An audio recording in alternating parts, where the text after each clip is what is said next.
This video explains how to configure an encoder on Videojet 1280 and 1580 printers.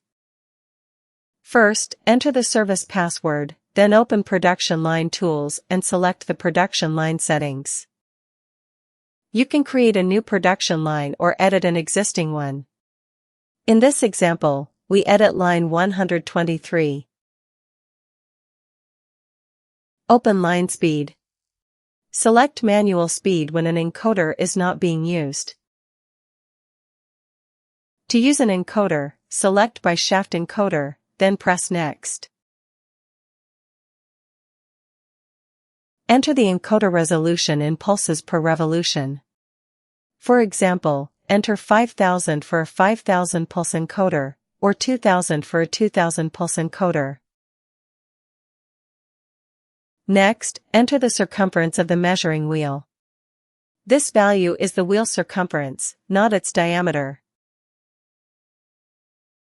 Measure the wheel diameter and calculate its circumference before entering the value.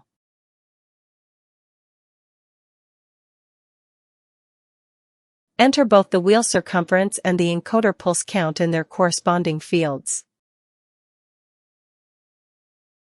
Select quadrature as the encoder type, and set the direction according to the installation, such as a leads B.